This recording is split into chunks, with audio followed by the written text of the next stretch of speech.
The Cyens Weekly, an industry pundit podcast about the tech and innovation of the 21st century. An open discussion between industry experts to uncover how emerging technologies can help solve current societal issues.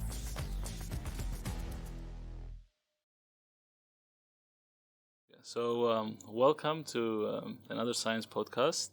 Today we have Dr. Sotiris Pagdadis with us, visiting us from the States, originally from here, from That's Cyprus. Right. Yes.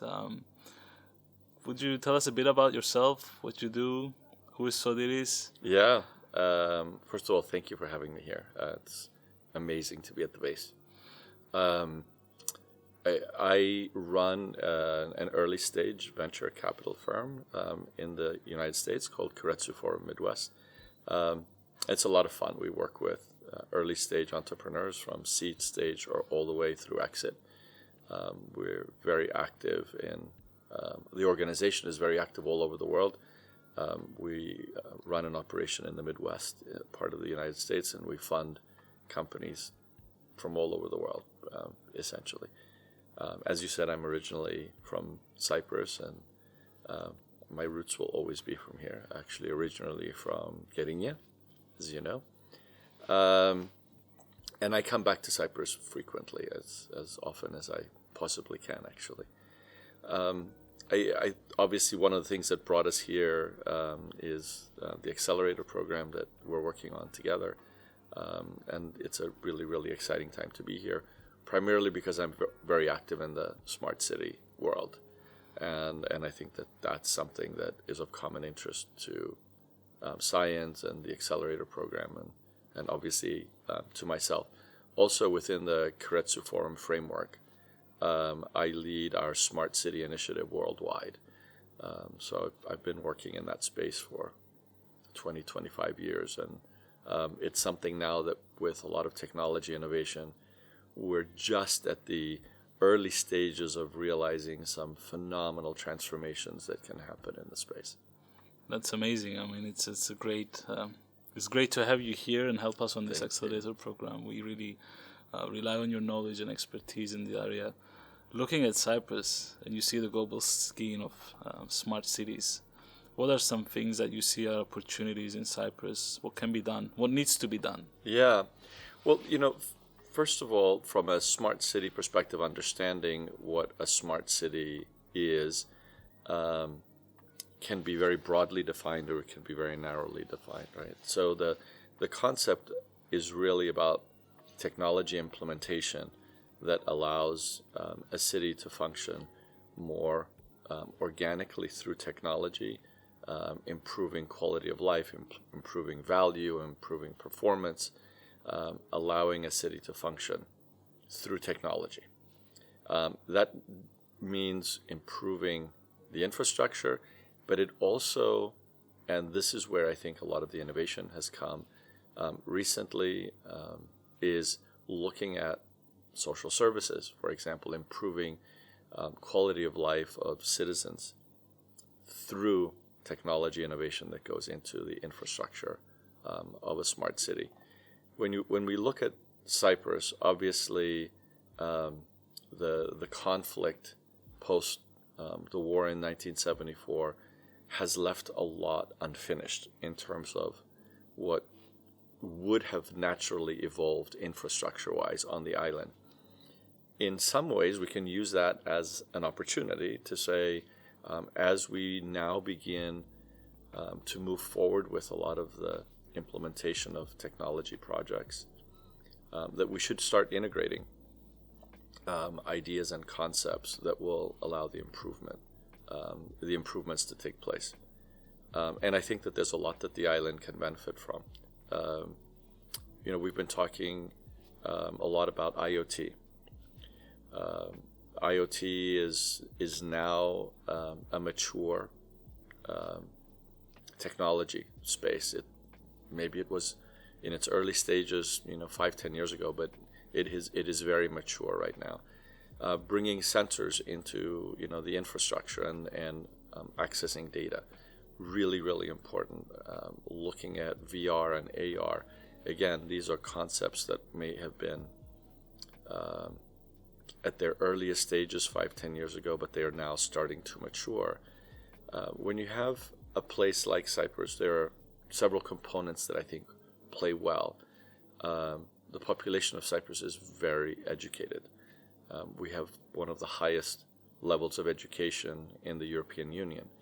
That means that we have a population that can be leveraged to start doing different kinds of technology implementation. And that is where I get excited about the entrepreneurial capacity in Cyprus to start coming into the smart city space, which requires a lot of entrepreneurial innovation. This is, I said there were 3 elements to it. There's also the infrastructure that large organizations will play in placing the underlying IT technology that's necessary for a smart city to function.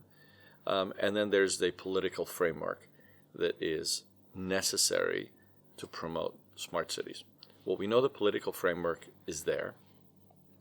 We know that the IT infrastructure capacity is there. Big business is always looking for opportunities, right? And then what that leaves is the entrepreneurial spirit. And the entrepreneurial spirit is where I think the opportunity is ready. I just visited Cyprus University earlier today and was completely blown away at, now the university is in its first generation of maturity. And you look at not only the University of Cyprus, but the other universities that are on the island, the know-how can be leveraged. The technology can be leveraged. The resources are definitely there. We need to give them the incentives and the enticement to want to work in this space. I would love to see a startup unicorn come out of Cyprus in the next 3 to 5 years. How amazing would that be if we can use the smart city space to encourage a technology company to move forward and enter the marketplace knowing that they can find the right funding and the right market to test their ideas. Well, that was going to be my question. Since we have everything in place, what we are missing, but you said is the incentives. And what do you think in terms of investment? Many entrepreneurs here complain that there's not enough investment in this society available for them. So why do you think is that? Why do you think we don't have any investment firms located in Cyprus? Well, you have to look at the history of the island, right? I mean, we've gone through a lot of civil unrest, obviously, because of the war. People's ideas have been elsewhere, but I think naturally, both on the Turkish Cypriot side and on the Greek Cypriot side, interest in investment have usually gone abroad. Whether it's interest in real estate or interest in technology, they've typically been outside the island. There needs to be an educational component, I think, to entice investors on the island to know of the opportunities here. And the enticement comes in a lot of different ways, providing angel investors, for example, tax incentives to want to participate in the entrepreneurial world. It could be a starting point, and that's where we need to speak with government officials to help them understand that as part of accelerating technology innovation, part of it is to entice people to want to invest. If I was living in Cyprus and I knew that a percentage of my investment into a company would be tax incentivized, I would be more inclined to make that investment. Mm-hmm. So that's part of the equation. The other part of the equation is we're not a mature country from that perspective, but there's an example not very far from us where that level of maturity is now probably in its second, third generation, and that's in Israel. Israel has done a phenomenal job in promoting entrepreneurialism and technology innovation, but a lot of money has been invested by the government to promote technology innovation, and because of that, the private sector has jumped in and supported it as well. So you see that activity a lot, and Israel is probably one of the leading countries in this part of the world in entrepreneurship. Well, we just need that first example. Absolutely, yeah. We just need that first unicorn or first startup at least to pick it up. Well, I think the accelerator is a great start, right? So this is, the reason they're called accelerators is because we can take ideation and move ideas from entrepreneurs rapidly through to early stage funding. And so the accelerator is a great first start, but we're going to need to move on that. And moving on it means once we identify 2 or 3 companies, and most of the companies that we're looking at are in the smart city space, which is great. Once we identify 2 or 3 companies, we have to be prepared to fund them so that they can get to that next stage. So the initial stage has to be nurtured, and that's the part that we have to play an active role in. It's amazing. Also, probably because of the size, it's a great testing ground to test the tech here because of the easy access to market, easy access to resources. Absolutely, and there's a tremendous opportunity for the island, whether we're looking at environmental issues, or we're looking at alternative energy issues, or we're looking at improving the network interaction, the communication of the different agencies on the island. All of these things are integral to smart cities, and all of them can significantly benefit the island. We have traffic problems. Traffic problems can be solved through smart city infrastructure. We have environmental issues. Those need to be addressed. We're not the only country that's dealing with it, but we have some incredible resources on the island, namely the sun, that we should be looking at alternative energy and promoting alternative energy. And I know the government has been doing that for quite some time.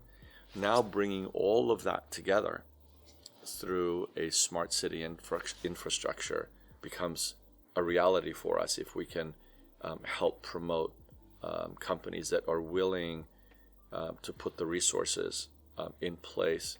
The ideas are, as you know, we've been hearing ideas left and right. The ideas are there. The question now is selectively moving some of those ideas forward into formal companies that can then be spun off and kick-started. I feel it's coming. I mean, I've been seeing the current ecosystem evolving for the past 10 years, and even though people are complaining, it's a local thing to do, things are moving. They're moving slow but at a steady pace. So I think that's very soon. In a couple of years, we'll have some big success stories coming out of Cyprus.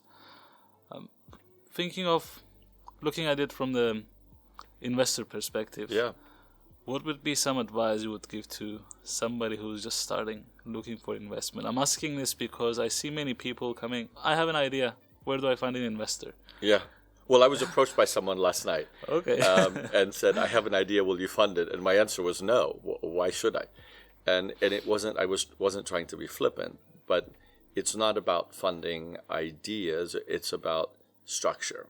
And again, I think it's an educational thing. I think we have to be more open to exploring what the funding world looks like to entrepreneurs.